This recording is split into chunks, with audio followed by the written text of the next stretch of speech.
Fab. So, when I was thinking about what I want to talk about, unfortunately, I don't think this is going to be very inspirational, but hopefully it's relatable, because if your business is anything like Zurich, big, massive company, financial services, unfortunately, we don't have the luxury to yet implement big SEO ideas, because unfortunately, we're kind of struggling with basics. So for the next 12-13 minutes, I'm actually going to talk about my journey since joining Zurich 9 months ago, and the steps I took in order to put together a holistic view and a single strategy, because we've got so many websites. And I did that in 3 steps. Map where we are, measure your success to find the opportunity, and then effectively manage your stakeholders. And then hopefully you can use this as a case study, either to apply it back to your own business or make it a little bit better, because there's a lot of problems along the way. But before I delve into that in more detail, I thought I'd paint what I feel is the picture of SEO. It sounds a bit doom and gloom, but SEO is really hard. I mean, that's why we've got so many agencies and tools out there wanting to help us, and that's why there's 3,500 people here today to learn about search strategies. But the reason I think SEO is hard is because, first of all, we've got to keep up with Google. Now, I heard a stat that Google updates and tests its algorithm 1.64 times per day. That is insane. In fact, Google updates its algorithm more times a day than an average person gets a match on Tinder.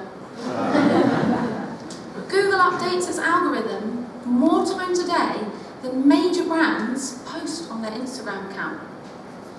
But as a large corporate, we've also got to think about other things, which is keeping up with each other. Last year, $63 billion was invested in the SEO industry. And look how much that's grown since 2008, and will continue to grow to 2020. But that's not my biggest problem, because as a big corporate, I have resource and I have budget to make changes. We've actually got a bigger barrier than that, and it's quite embarrassing because it's ourselves, it's our culture, and it's our mindset. We've got too many stakeholders, but no one owns a problem. We've got too many legacy systems that don't actually allow us to do anything. And unfortunately, we've got institutionalized individuals that are frightened to change. But we've already established that Google changes every day. So, when I started 9 months ago, this was very clear, very quickly. So this is where I put the 3 steps to find that single strategy. And in order to find a single strategy, you have to have a single view. So step 1 is about mapping your landscape.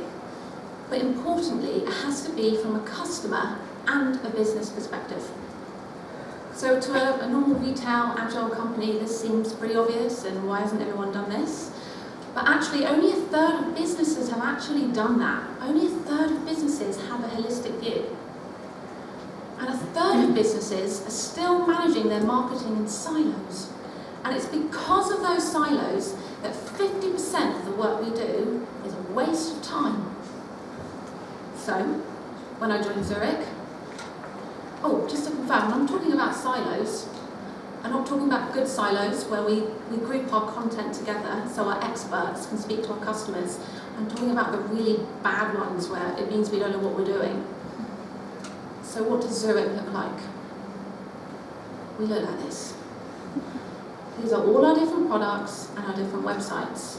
But it gets more complicated than this, because this doesn't take into account our different CMS, our different servers, our different IT teams, our different business strategies, our different goals, our different tools.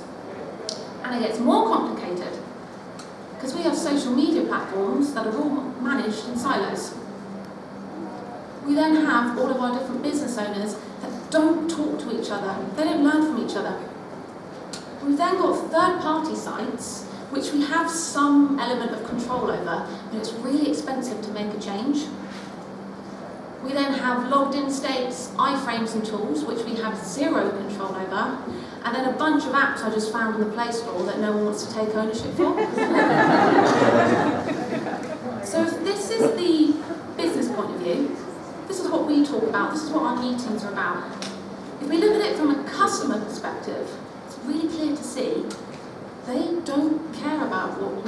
about. So why are we really talking about it? And it's really important to understand those two views, because from a business perspective, mapping out your landscape allows you to ask questions like, what can we improve? How are we going to improve it? When? And do we have the talent to make those improvements? Yeah, from a customer point of view, it's not actually a question, it's a statement that drives all of those questions, which is why we should improve in the first place.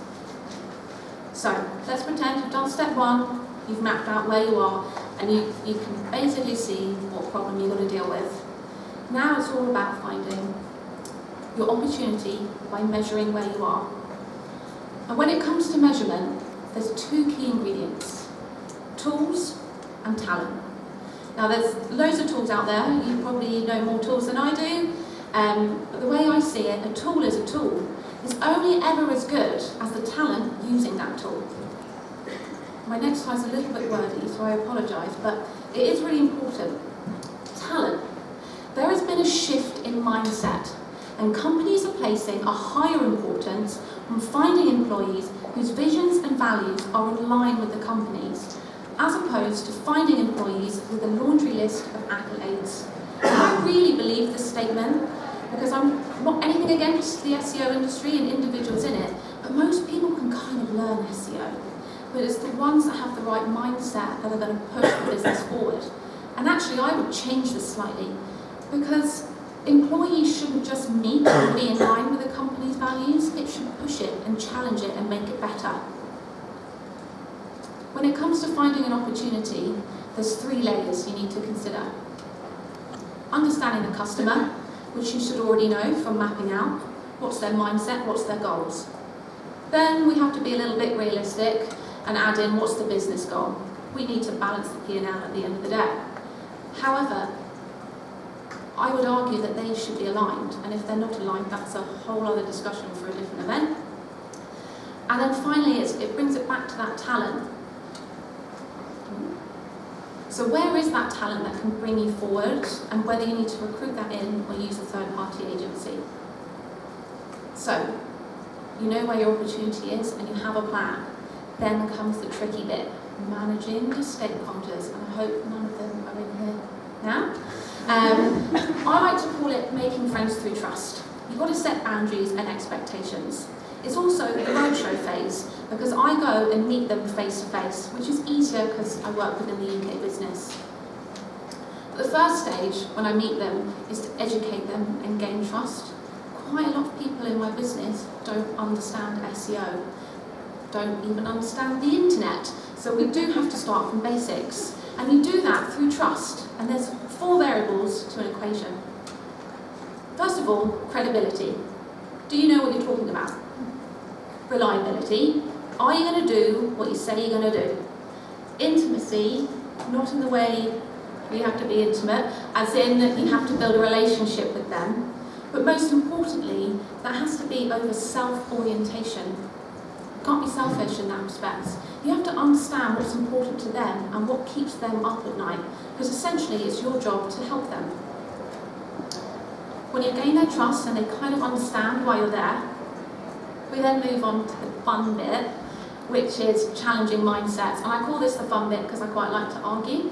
But it's great, because if you get hold of that person that's institutionalised and you change their mindset to be in line with the overall strategy, it feels really good. And the easiest way to do that is to find a common goal. So if you think back to what Zurich looked like in terms of the landscape, we had a lot of different products, different business strategies, different goals.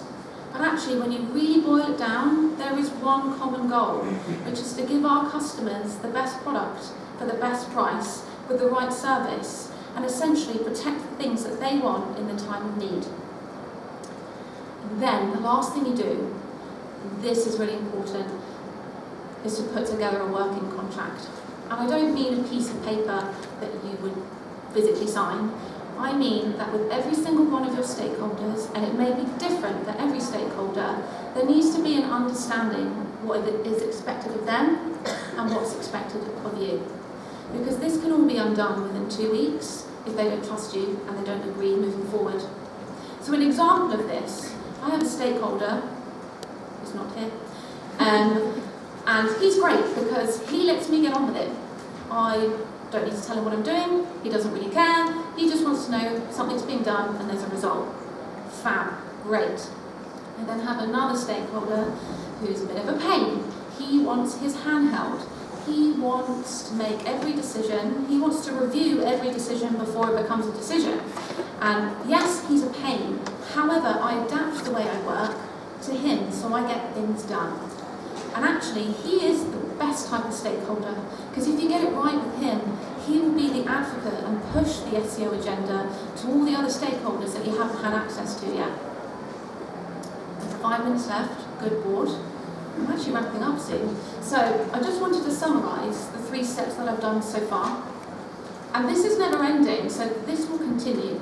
So mapping out the landscape, measuring the performance, and managing effectively.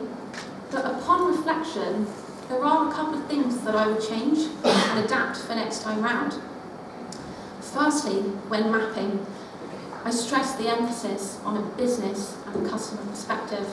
But what I vitally missed out is that external perspective. What are my competitors doing? And if you're in here, please let me know. What are they doing? What new technologies are coming out? And how is that going to affect our strategy, which then goes into the opportunities? And then finally, with managing, I love stakeholder management, but there's always those ones that you really don't like. And I figured out the easiest way to get hold of them actually is to really get involved with the influencers. Now, influencers normally get ignored with stakeholder management because they don't make a decision and they're not that high up the food chain. However, they do their job well and they're well respected in the business. So if you get them on side, they have already spoken about you before you even get to the stakeholder, and normally there's buy-in before you even get there. So I hope you found that useful. Please follow me. It's